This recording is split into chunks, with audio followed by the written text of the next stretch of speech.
Assalamualaikum warahmatullahi wabarakatuh. Semoga Allah senantiasa memberkahi kita semua. Assalamualaikum warahmatullahi wabarakatuh. Bismillahirrahmanirrahim. Tabarakalladzi nazzala al-furqana ala 'abdihi liyakuna lil 'alamina nadhira.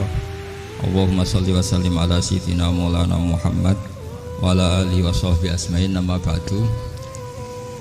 Semua pengurus PBNU yang saya hormati, semua habaib, semua ulama yang saya hormati, wabil khusus Kiai Haji Abdul Manan, Ketua Lembaga Dakwah PBNU, yang meskipun mondoknya hanya 3 bulan ini sebetulnya problem, sehingga saya kesini ini sebetulnya tidak pernah merasa ibadah. Ini bukan dakwah, ini show dakwah. Jadi yang namanya dakwah itu ya orang-orang di kampung nggak bisa ngaji diajarin ngaji, seperti saya di Jogja, di Rembang.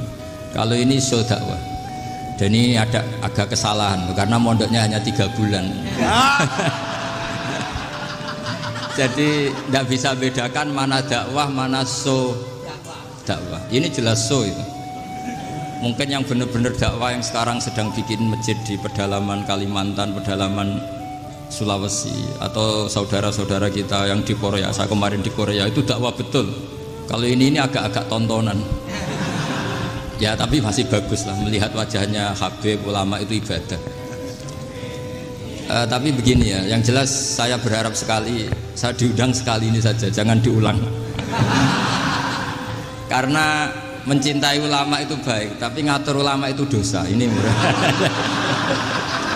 Jadi ini harus dicatat. Jadi Imam Malik itu kalau diundang tuh marah, meskipun yang undang itu seorang raja zaman itu, Harun ar-Rasyid. Beliau minta supaya Imam Malik baca Muwatta di istana untuk anak-anaknya, padahal seorang presiden mau ngajari anak-anaknya. Imam Malik marah, masyhur gitu, al ilmu yu'ta la ya'ti, ilmu disowani, ora kok ilmu yang sowan. Di mana-mana timba itu ke sumur apa sumur yang ketimba? Timba ke sumur. Ini agak kecelakaan. Air pump. air pump katanya. Sudah banyak air. Sehingga saya kata orang banyak itu di SK-kan PBNU, tapi itu tidak pernah saya pikir. Karena saya melakukan kebaikan itu sebelum dapat SK. Saya ngajar sebelum dapat SK, saya dakwah di mana-mana sebelum dapat apa? SK. SK saya langsung minallahi ta'ala, dari Allah Ta'ala. Jadi kalau PBNU niatnya ikror bahwa orang yang sudah manfaat diangkat, itu saya terima. Tapi kalau merasa ngangkat saya, tak lawan di pengadilan. Karena saya sudah jadi kiai sebelum diangkat PBNU. Ya ini saksikan ya para muhibin saya. Jadi kalau SK itu ikror, ngakui kalau Gus Bak manfaat, saya terima. Kan hanya ikror saja, Pak. Tapi kalau merasa ngangkat dari bawah ke atas, itu tak lawan sampai apa? Pengadilan, sampai di akhirat. Tersangkanya ya yang sedang jabat sekarang. Tapi saya yakin enggak, Kiai Miftahul Ahyar itu orang alim, karena alumni Sidogiri dan menantunya Syekh Duki. Di antara gurunya itu pernah mbah mertua saya, karena istri saya orang Sidogiri. Beliau juga besanan sama keluarga Lasem, saya ini Durriyah Lasem. Pak Said Akil juga orang alim, mbah-mbahnya juga orang alim. Baru kemarin nyocokkan nasab sama saya. Buyut-buyutnya beliau itu adik buyut saya, pernah cocokkan sama saya. Gus, saya sama saya tua mana? Tua saya, buyut kamu adik buyut saya, kata saya gitu. Tapi saya tetap hormat sama beliau karena ya pernah sepuh umurnya setidaknya. Jadi saya ulang lagi, ngaji seperti ini itu sebetulnya lebih ke show, pertunjukan. Supaya pertunjukan ini tidak dosa, saya isi ngaji betulan. Tapi jangan diulang. Karena biasa ngaji rutin. Saya di Jogja tafsir Jalalain sudah juz 23. Pernah khatam hikam. Sekarang Nashihul Ibad separuh. Saya ngaji di Sidogiri Itkon, di Sarang Balaghatul Quran, di Hajen Lubul Usul, tapi sarahnya yang Thariqatul Husul, sarahnya Mbah Sahal Mahfud. Jadi baru di sini ngaji bersaing sama orang yang mondok berapa? 3 bulan. Ini Ini masalah. Masalah. Nggak boleh mondok itu harus buat tulis zaman. Tapi ya tidak apa-apa, mungkin laduni ya. Jadi kalau mondok cepet itu kemungkinannya apa? Laduni. Begini, tapi saya tertarik apa yang dikatakan Kiai Haji Abdul Manan tadi menyangkut kalimat tauhid. Saya ngaji di mana-mana bilang, kalau ngaji itu yang tahqiq itu detail. Detail itu bahasa Arabnya tahqiq. Jadi kita misalnya berpikir secara jernih, orang yang kafir 70 tahun itu pasti menjadi muslim karena melafadzkan la ilaha illallah. Dan itu bi ijma'il ulama. Semua ulama mengatakan demikian. Saya ulang lagi, itu bi ijma'il ulama.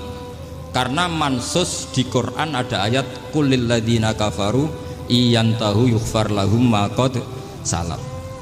Kalau orang yang kafir 70 tahun bisa dihilangkan kekafirannya hanya dengan kalimat la ilaha illallah Muhammadur Rasulullah. Berarti kalimat ini statusnya apa? Penghilang kekafiran, apa? Penghilang kekafiran. Lalu ada kelompok yang mengatakan gara-gara kalimat la ilaha illallah dan pegang patok nisan itu orang menjadi kafir. Ini kan jadi paradok. Lafadz yang kita statuskan sebagai penghilang kekafiran dengan lafadz yang sama orang menjadi kafir. Itu nggak ketemu nalar. Mbok nalar paling apapun tetap nggak ketemu. Kecuali tadi ya dalilnya pokoknya ngotot tadi. Itu memang kacau itu. Tapi alhamdulillah mereka insya Allah ya sadar. Kamu jangan bayangkan mereka tidak sadar terus, berarti kamu doanya jelek. Bisa saja mereka sudah ingin sadar, berhubung digojlok ini terus nggak jadi sadar. Jadi jangan-jangan salah kita karena sering gojlok sehingga yang mau sadar jadi tidak apa? Nggak sadar. Saya tadi jam 10 sampai setengah 2 masih ngajar di pondok saya ngajar tafsir. Masih di Rembang sana saya. Terus saya ke Semarang, Delalah Muyassar. Ya mungkin agak-agak keramat, jadi tetap jam 3:4 saya bisa ketemu Habib Umar Hafid. Saya beberapa menit ya diskusi tentang manhaj beliau. Dan kebetulan saya sering belajar kitab beliau sama alumni-alumni Darul Mustafa. Meskipun saya tidak pernah ke sana, tapi saya tahu betul mazhab beliau. Karena al-arwah junudun apa? Mujannada. Begini, saya sering dingetikani Mbah Mun, politik tidak jelas itu bagian dari kejelasan. Ini yang perlu dicatat. Jadi politik tidak jelas itu bagian dari apa? Kejelasan. Misalnya begini, siapa yang mengira Khalid bin Walid yang sangat musuhi Rasulullah, dia panglima orang kafir ketika ngalahkan Rasulullah di perang Uhud, akhirnya Khalid bin Walid masuk apa? Islam. Begitu juga Wahsy, qatilu ahabbin nasi ila Rasulillah, pembunuh Sayyid Hamzah, akhirnya juga masuk Islam. Begitu juga Abu Sufyan, dia pemimpin besar kafir Mekah ketika perang Badar, ketika perang Khandaq, akhirnya juga Islam dan menjadi mertua Rasulullah Shallallahu Alaihi Wasallam. Dari fakta ini kemudian banyak ulama alim yang ngambil sikap itu ya cara Jawa itu anggang-anggang. Anggang-anggang itu gak tegas, tapi gak tegas dari rumusan ilmu yang detail. Saya ulang lagi, gak tegas tapi dari rumusan ilmu yang apa? Detail. Bisa saja orang yang sekarang kafir suatu saat mukmin atau muslim. Bisa saja yang sekarang sedang fasik suatu saat soleh. Bisa saja yang mondok 3 bulan rois PB NU. Sementara yang mondok lama kadang Kiai RT. Tapi itu hanya hukum duniawi. Saya yakin yang Kiai RT ini PBNU di akhirat. Karena mondoknya lebih apa? Lama. Itu tak jamin. Saya juga berencana mimpin NU di akhirat saja, bukan di dunia. Makanya saya mohon SK itu berakhir muktamar mendatang. Karena saya sudah kiai sebelum diangkat. Makanya saya ulang-ulang, kalau pengangkatan itu niatnya iqrar, saya terima. Tapi kalau niatnya ngangkat, tak gugat di pengadilan. Ini tidak guyon, ini betulan itu. Ya tapi ini hanya guyon saja. Nah ini penting saya utarakan teori ngaji ya. Ini saya bacakan naskah asli Sayyid Umar Hafid supaya Anda dapat barokah beliau. Karena beliau selain alim allamah, muridnya Habib Salim, juga beliau pernah ngaji kutub Sayyid Abdul Qadir Segaf di Jeddah. Juga beliau sering istifadah di beberapa kiai. Ini saya baca teks Arabnya kemudian saya terjemah. Bagi yang tidak setuju pemaknanya bisa gugat. karena saya baca Arabnya. Yang nggak setuju pemaknanya bisa gugat, tapi tak jamin kalah karena saya paham betul teksnya maknanya seperti itu. Logikanya tadi ya, ketika Rasulullah ngambil sikap tegas kepada qatilu Hamzah yaitu Wahsy, dan ketika Rasulullah ngambil sikap tegas pada orang-orang yang mengalahkan beliau di perang Uhud, kaifa yuflihu qaumun fa'alu bi anbiya'ihim hakadha, bagaimana mereka jadi orang benar atau orang yang dapat kebahagiaan kalau mereka perlakuannya seperti Nabi seperti ini, yaitu Nabi sujja wajhuh masyhur wa kusirat ruba, yaitu Nabi itu wajahnya terluka, gigi serinya tanggal. Orang-orang seperti ini tuh nggak akan bejo kalau orang Jawa, nggak akan falah. Tapi apa yang terjadi? Allah menurunkan ayat laisa laka minal amri syai'un aw yatuba 'alaihim aw yu'adzibahum. Muhammad itu bukan wilayah kamu ngecap orang, menstigmasi orang itu tidak wilayah kamu. Saya bisa saja mengampuni mereka atau menyiksa saya itu atau menyiksa mereka itu wilayah saya, kata Allah. Saya bisa saja mengampuni mereka atau menyiksa mereka itu wilayah saya. Sehingga akhirnya apa? Rasulullah tidak ngambil sikap yang mungkin orang lain mengatakan itu tidak tegas, tapi itu kearifan. Betul, akhirnya Wahsy malah masuk Islam. Khalid bin Walid panglimanya juga masuk Islam. Dan beberapa orang kafir juga masuk Islam, termasuk mimpinihim, ketuanya yaitu Abu Sufyan. Ini penting saya utarakan. Makanya ini saya baca pembenaran dari konstruksi pikiran tadi. Nah ini supaya khas. Ini khasnya orang mondok 10 tahun nih. Jadi ini saya baca ini. Nah, biar jelas ini nanti teksnya persis ya, tidak saya rubah. Ini di kitabnya Habib Umar Hafid, namanya itu Taujihun Nabi Limardoti Bari. Kalau diterjemah ya mengarahkan orang yang sadar. Nabi itu orang yang sadar ya, sampai ini termasuk orang yang sadar.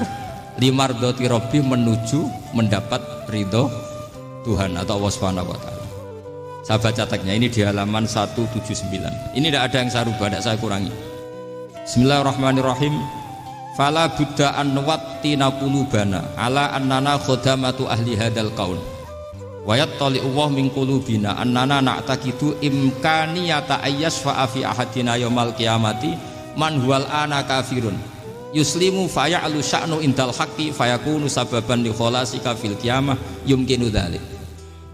Jadi kita para dai, para kiai itu adalah khodamatu hadal kaun. Kita ini adalah pelayan alam raya ini yang selalu berharap alam ini akan lebih baik.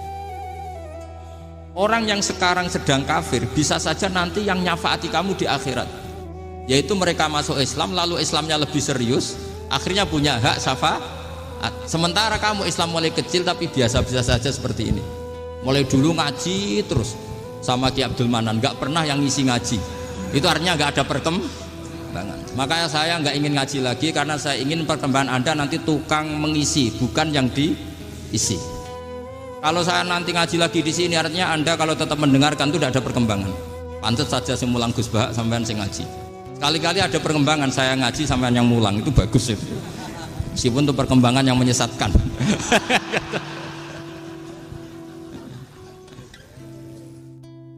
Ini penting saya utarakan. Ini dawuhnya Said Umar ya. Orang yang sekarang sedang kafir bisa saja orang ini nanti nyafaati kamu, yaitu beliau orang ini Islam, kemudian Islamnya serius, maka punya hak syafaat. Sementara kamu Islamnya biasa-biasa saja. Itu masyhur kayak Sayyidina Umar. Sayyidina Umar Islam di hari itu langsung makomnya makom yang a'la, sehingga mengalahkan yang sudah Islam lebih lama. Karena Islamnya Umar itu menjadi izzatul Islam betul. Makanya jangan benci orang tegas teman-teman, kadang ya ada baiknya. Abu Bakar itu sudah Islam tapi layinal janib, orangnya santun. Kalau dipisai orang yang menengahi lah kira-kira seperti itu. Begitu juga Bilal, Ammar, Suhaib. Singkat cerita, Rasulullah itu sering dibully ya, sering disiksa orang-orang kafir. Rasulullah berharap, wah kalau yang Islam gini terus repot. Melihat Umar ini petarung di pasar Uqad, dia dapat uang itu kalau tarung, menangan.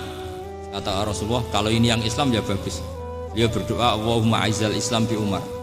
Itu kira-kira 2 hari dari doa beliau, Umar masuk Islam. Itu pertama masuk Islam itu orang-orang kafir diparani. Kalau kamu ganggu Rasulullah Muhammad tak bunuh. Semenjak itu orang kafir yang gentenan sembunyi. Sehingga kata para mereka yang Islam selalu jaya mut aslama Umar, ketika Umar masuk Islam. Itu dalam satu hari Islam itu Rasulullah sudah ngendikan Umar yang Islam sehari ini imannya kalau ditimbang separuh ahli dunia masih unggul sama Islamnya Umar. Nah, bisa saja seperti itu.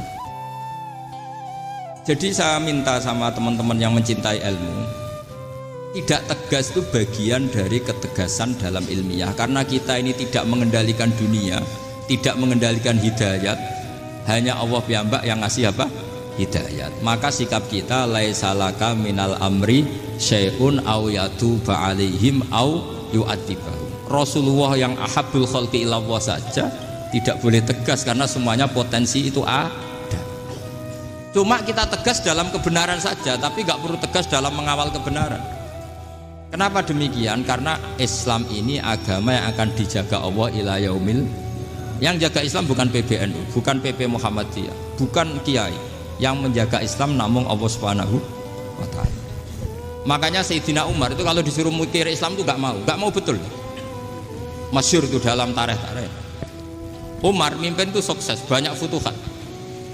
Singkat cerita akhirnya orang tuh kelangenan, wah kalau Umar meninggal kayak apa.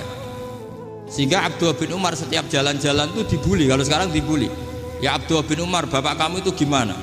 Sudah sepuh mau meninggal kok tidak suksesi. Kalau saja ada orang penggembala kemudian meninggalkan kambingnya di hutan, kamu anggap orang yang mudoyik enggak, menyanyiakan kambing itu enggak? Ya iya, kata Abdullah bin Umar. Apalagi amru hadil umat ini mau ditinggal gelanggang, nanti suatu saat Umar meninggal. Mbok ya suksesi supaya jelas. Logika itu diaturkan ke Umar radhiyallahu anhu, ke Sayyidina Umar. Pertama Umar agak tertarik dengan logika itu. Lama-lama beliau marah. Tidak jadi. Saya tetap tidak akan istikhlaf, tidak akan suksesi. Dan saya tidak akan mikir Islam katanya. Islam akan diurus oleh Allah Subhanahu. Terus beliau ngendikan, Islam ini jalan ketika ditinggal Abu Bakar. Bahkan ketika ditinggal ahabbul khalqi ilallah akramul khalqi indallah, yaitu Rasulullah Muhammad sallallahu alaihi wasallam. Coba Islam dulu dipimpin Abdul Qadir ketua wali, dipimpin wali songo, dipimpin orang top. Sekarang dipimpin mondok 3 bulan jalan. Karena Islam yang ngatur Allah Subhanahu wa ta'ala. Jadi ini penting. Loh coba ustadz tuh banyak yang nggak bisa ngaji loh. Tapi ya laku ya nggak masalah. Loh saya kemarin di Korea seminggu. Itu TKI jadi khotib, ada yang jadi mufti, ada yang jadi suriah. Itu ada yang di sana jadi suriah, pulang ke kampung angon kambing lagi. Loh itu teman saya kenal. Iya suriah Korea tapi. Artinya gini, bahkan masjid semua yang di Korea itu didirikan oleh TKI dan TKW. Mereka digerakkan Allah untuk mikir agama, karena agama ini milik Allah. TKI saja mikir. Makanya ini penting, yo dakwah tapi tauhidnya sing kenceng, jangan dakwah kenceng tauhidnya kendor. Itu bahaya betul. Saya ulang lagi ya, ini dawuh Habib Umar. Jadi kata beliau, fala budda an wattina qulubana. Kita harus yakin seyakin-yakinnya bahwa semua kemungkinan itu mungkin. Makanya masyhur dalam tarikh ketika kafir Quraisy mau disiksa oleh para malaikat karena mereka sering menyakiti Nabi, kata Nabi gimana? Jangan. Saya berharap kalau bapaknya tidak mukmin, suatu saat anaknya mukmin. Masyhur dalam tarikh. Musuh Nabi besar siapa? Walid bin Mughirah. Punya anak Khalid bin Walid. Abu Lahab punya anak Darrah, itu mukminah yang baik.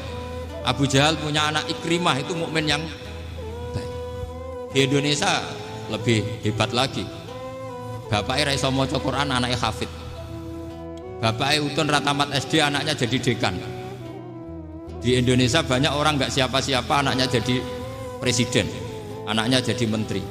Artinya jangan karena bapaknya kafir kamu nganggap anak turunnya pasti selalu kafir. Teori itu sudah salah zaman Rasulullah. Yaitu Walid akhirnya punya anak Khalid, Abu Lahab punya anak Darrah. Terus siapa? Abu Jahal punya anak siapa? Ini penting saya utarakan karena dakwah kalau terlalu semangat, nanti kalau menghilangkan tauhid bahaya. Tetap innal huda. Uni Soviet kayak apa? Mengkooptasi negara-negara sekelilingnya sampai jadi zuni. Tapi apa yang terjadi? Uni Soviet yang runtuh, persemakmurannya semua rata-rata jadi negara apa? Islam, kayak Uzbek, kayak Ceknya, kayak apa-apa. Karena agama ini diurus Allah. Sehingga kalau tapi kamu ngitmai agama nggak apa-apa. Makanya istilahnya Habib Umar, khodamah itu pelayan, nggak apa-apa. Kita ngitmai agama itu nggak apa-apa. Dengan ngitmai terus mikir nggak apa-apa. Tapi jangan mikir yang merasa kalau kita mati, wah nanti agama ini kukut karena saya mati. Kamu itu siapa? Agama Islam ini tidak pernah dipasrahkan kamu. Diurus oleh Allah Subhanahu wa Ta'ala sendiri. Sehingga ketika Wali Songo meninggal, agama ini tambah kuat sampai sekarang.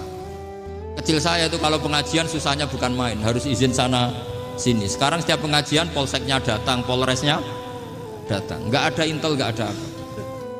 Padahal kiai dulu sama kiai sekarang itu kira-kira alim mana? Raden kiai dulu. Mbah Hasyim Asy'ari itu ngarang kitab sampai dibaca di Yaman. Saya sering baca juga kitab beliau, Risalatu Ahli Sunnah wal Jamaah. Kiai sekarang mau terjemah aja kadang salah memahami. Tapi ya Islam tetap jalan karena Islam ini dikawal, dijaga oleh Allah Subhanahu. Maka kalau dalam cerita tarikh sirahnya Ibnu Ishaq itu, tauhid itu penting. Beliau cerita begini, Sayyid Abdullah itu namanya Abdullah bin Abdul Muthalib. Kita tahu kenangannya Rasulullah terbanyak itu bukan dengan Sayyid Abdullah tapi dengan Sayyid Abdul Muthalib, dengan mbahnya. Karena Nabi itu mulai kecil dirawat oleh siapa? Mbahnya. Yaitu yang disebut Nabi ketika 2 bulan kan abahnya sudah meninggal. Ya saya baca ya, pakai bahasa Arab biar jadi bid'ah. Nanti kalau bahasa Indonesia ada bid'ah. Tidak betul. Diba atau berjanji sebenarnya itu kitab sejarah, berhubung dibaca bahasa Arab terus kayak mantra. Terus yang belakang mau nyenggai soleh aleh, sehingga kubu sebelah bilang itu khurafat dan bid'ah. Coba diterjemah ini, coba nanti saya baca bahasa Arab. Walamma tamma min hamli syahroni ala masyuril aqwalil marwiyatu fiya bil madinati abuhu abdullah wa kana qad istaza bi akhwalihi bani adi minat taifatin najariyah wa makatha syahron saqiman yu'anu nasukmahu wasakwa. Terus di pojok sana bilang soleh aleh. Pasti kubu sebelah yang liwat, wah itu khurafat bid'ah karena dianggap mantra. Padahal artinya coba sampean baca bahasa Indonesia. Ketika hamil Rasulullah umur 2 bulan, abahnya meninggal di kota Abwa. Kota Abwa adalah kota keluarga besar ibunya Sayyid Abdullah. Kebetulan pas ke sana beliau sakit sampai 1 bulan dirawat. Bid'ahnya di mana kalau diterjemah? Wong itu kitab tarikh. Makanya saya nggak tahu yang membid'ah-bid'ahkan tiba itu karena tadi. Tapi sampean juga ikut salah karena nyenggai sholawatan tok itu. Jadi makanya saya bilang tadi kalau bahasa Arab bid'ah, kalau sudah terjemah tidak bid'ah karena kelihatan kalau itu hanya kitab tarikh. Coba bid'ahnya di mana? Wa ba'du fa'aqulu wa Muhammad bin Abdullah bin Abdul Muthalib bin Hasyim. Itu kalau diterjemahkan, kamu harus tahu siapa nama Muhammad.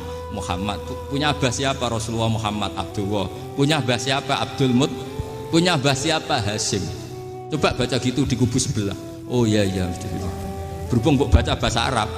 Wa ba'du faqulu wa Muhammad bin Abdullah bin Abdul Muthalib bin Hasyim. Jadi itu hanya salah baca saja. Maksudnya salah yang hukumi, bukan salah yang baca, salah yang apa? Hukumi. Sayyid Abdullah ini orang yang tauhidnya sangat kuat. Sayyid Abdul Muthalib lebih kuat lagi. Saya cerita sedikit betapa pentingnya tauhid. Ketika pasukan Abraha bawa pasukan gajah mau menyerang apa? Ka'bah. Itu sebelum menyerang itu semua aset-aset milik orang kafir Quraisy, milik orang Quraisy lah. Itu ditawan, diambil, termasuk milik Sayyid Abdul Muthalib, milik Abdul Muthalib. Terus ketika mau masuk Ka'bah, mau masuk Mekah, kata Abraha, man sayyidu hadal wadi, siapa yang kamu tuakan, yang kamu pertuan di sini? Oh, Abdul Muthalib. Abdul Muthalib itu dipanggil, itu auranya luar biasa. Abraha yang di tempat perkemahannya itu harus duduk di atas karena dia raja, itu duduk di atas gak berani. Saking wibawanya Abdul Muthalib, ini mbahnya Rasulullah. Akhirnya Abraha bilang gini, saya duduk di bawah tidak mungkin karena saya raja. Kamu duduk jejer saya tidak mungkin karena nanti umat saya kecewa karena raja kok disaingin gitu. Ya sudah, sambil berdiri-diri kita ngomong. Akhirnya Sayyid Abdul Muthalib tadi diomongin gini, saya itu tidak ingin merusak orang-orang Mekah, orang-orang Quraisy. Saya hanya kecewa punya tempat ibadah dikencingi, diberakin sehingga saya mau merubuhkan Ka'bah. Tapi dengan damai, nggak ada perang. Apa jawabnya Abdul Muthalib? Lucu. Nggak apa-apa, Ka'bah kamu robohkan silakan, nggak apa-apa. Yang penting unta saya yang kamu sita kembalikan. Harta saya yang 100 unta kamu sita kamu kembalikan. Itu Abraha kagetnya bukan main. Kaget karena kamu itu pemimpin apa? Tadi saya hormat kamu karena kamu tak anggap orang hebat. Hadhil Ka'bah dinu abaika. Ini Ka'bah itu agama kamu. Pas saya hancurkan kok kamu tenang-tenang saja. Padahal pas mau saya hancurkan kamu tenang-tenang saja, malah tanya unta kamu itu gimana? Apa jawabnya Abdul Muthalib? Inna lihadal baiti rabban hamahu. Sebab Ka'bah itu ada yang punya dan pasti akan melindungi Ka'bah. Tapi kalau unta itu milik saya, ini urusan saya, ini unta. Jadi inna lihadal baiti rabban hamahu itu tidak milik saya, itu ada yang punya. Ya sudah, biar yang punya aja yang jaga, itu tidak urusan saya. Akhirnya unta dikembalikan, aman deh. Terus akhirnya dia ke Ka'bah. Fa'akhudha bi halaqatil bab. Karena dulu apa itu? Halaqatil bab. Karena dulu itu yang dipakai apa itu? Pegangan itu bentuknya apa? Bulat. Makanya diistilahkan halaqah apa? Bulat. Kalau sekarang halaqah ilmiah itu seminar. Iya. Halaqah itu bulat lagi ya. Pegang terus bilang gini, kata Abdul Muthalib, ya Allah, Ka'bah ini mau dihancurkan oleh Abraha. Ka'bah ini milik kamu. Saya mau ke gunung, mau melihat apa yang kau lakukan terhadap orang yang mau merusak.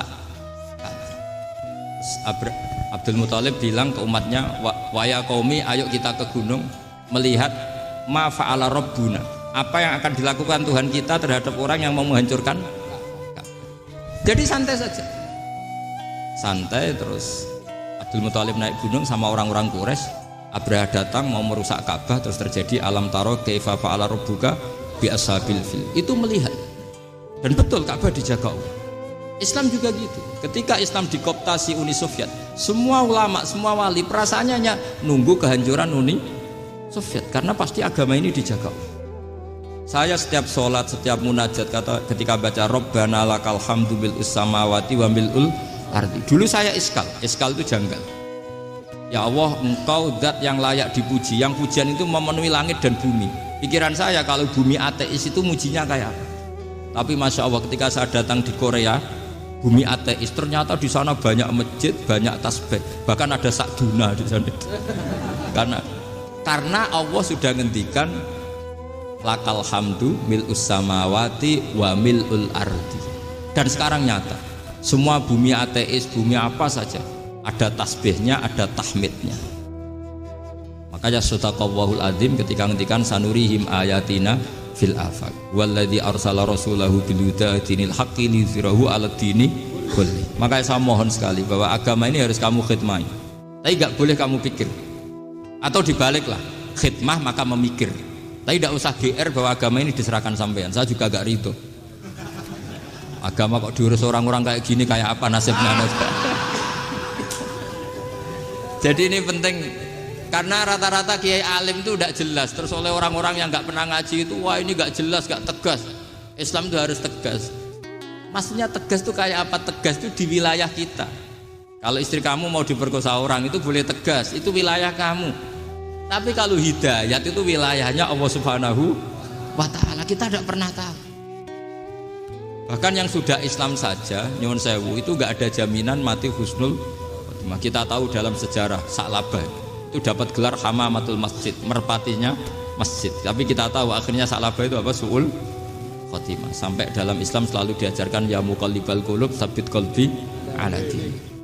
Jadi kalau kita sendiri saja masih ingin selalu husnul khotimah, enggak ada ruang untuk mudah menvonis orang. Makanya saya salut sekali ketika Habib Umar menulis kita semua ini mengkhidmai hadal kaul dan selalu berharap bisa saja suatu saat orang yang sedang kafir bisa saja suatu saat muslim. Nah soal kalau yang sama yang harbi menyerang kita ya tarung. Kalau artinya kalau yang merangi kita ya kita wajib perang, kalau enggak ya habis kita. seperti kita lakukan ketika diserang Belanda. Tapi ketika mereka mustakman, dhimmi, muahad, orang-orang kafir yang mau berdamai dengan kita, ya kita damai. Sebagaimana yang dilakukan Rasulullah SAW ketika berdamai dengan kafir Quraisy yang dipimpin Suhail bin Amr. Masyhur itu dalam tarikh. Singkat cerita kan Sayyidina Ali ini pernah konflik sama orang Khawarij. Kata Sayyidina Ali, ya sudah lah, namanya kita musuhan, kita tidak usah ketemu, pakai mediator, kata Sayyidina Ali. Kata orang Khawarij, ini apa-apaan kok butuh mediator, nggak ada Qur'annya, ada hadisnya. Kira-kira kalau Pak Sayyidina Ali orang Jawa, nggak ada apa tidak tahu. Walhasil Sayyidina Ali akhirnya baca ayat, wa in khiftum shiqaqa bainihima fab'atsu hakaman min ahli wa hakaman min ahliya. Jika suami istri tengah konflik, maka yang keluarga suami kirim mediator, yang keluarga perempuan juga kirim. Terus kata Sayyidina Ali, wa amru ummati Muhammad a'dhamu min amri rajulin wa imra'atin. Kalau suami istri saja ketika konflik butuh mediator, apalagi ini kelompok besar pasti lebih butuh mediator. Akhirnya lalu mediatornya siapa? Kata Sayyidina Ali, ya siapa saja yang penting baik. Ditunjuk seseorang, diprotes sama orang Khawarij, ini orang nggak kredibel. Oh, terus Sayyidina Ali marah-marah. Rasulullah itu pernah berdamai dengan orang, bahkan orang itu kafir, yaitu Sulhul Hudaybiyah. Nabi itu berdamai dengan orang yang bernama Suhail bin Amr ketika itu kafir. Makanya ini menunjukkan bahwa musolahah ma'al kufar itu boleh demi kelangsungan bernegara, berbangsa. Kamu tidak usah meragukan reputasi NU. Ketika dulu kafirnya kafir harbi zaman Belanda, ya Mbah Hasim fatwa apa? Jihad. Jadi jangan kira tidak tegas, kita tegas sekali, justru kita yang punya masa lalu tegas. Tapi kepada siapa dan dalam konteks apa? Paham ya? Terus ini penting sekali untuk dijernihkan. Ini saya baca berikutnya nanti, tidak supaya tahqiq. Saya syukur sekali, saya tadi sekaligus minta ijazah sama Habib Umar, dan memang saya ngaji ini lama sama teman-teman alumni Yaman, cuma belum pernah ketemu mu'alifnya. Tadi saya ketemu minta ijazah itu dan beliau senang sekali, bahkan sempat bikin tulisan di kitab saya ini. Sama tidak perlu baca, karena kalau bisa ya biasa, kalau tidak bisa malu ya sudah, tidak usah baca sudah. Terus ini kata beliau, ini masih saya teruskan. Nahnu min hadhil intilaqah naktasibu thabatana wa quwwata yaqinina wa illa fa fil ardi mu'aridun wa muntaqidun wa mukhalifun min akhyarin wa asyrarin sholihin wa fasikin muslimin wa kuffar. Kalau kamu punya satu metode ilmiah, metode dakwah, kamu harus siap, karena pasti ada yang menentang. Yang menentang itu ya mulai orang soleh, tidak soleh, orang macam-macam. Jadi kalau sudah punya manhaj, memang dari awal harus siap apa? Ditentang. Jadi misalnya PBNU punya kebijakan apa, ya sudah siap saja dibully. Itu pasti itu, karena nggak ada manusia semua suka, semua benci. Kata beliau, anta in kunta fi syakkin min hadzal maslak wal manhaj fattabi man syi'ta wasaha angka ghaniyah wa in kunta ala yaqinin annahu al huda wa mirasun nubuwah wa annahu haqiqatu tarjamatil ahdi ma'rab fala tata'atsar min kalami ahadin yakunu mangkana. Jadi intinya kita mengawal Islam secara rahmatan lil alamin itu justru kita berharap menjadi simpatik dan menjadikan mereka menjadi nopo Islam. Jangan ketika simpatik dianggap gak tegas. Saya masih ingat betul dawuh Mbah Mun, hak sekseni, kata beliau. Saya masih ingat kalimatnya, sekseni.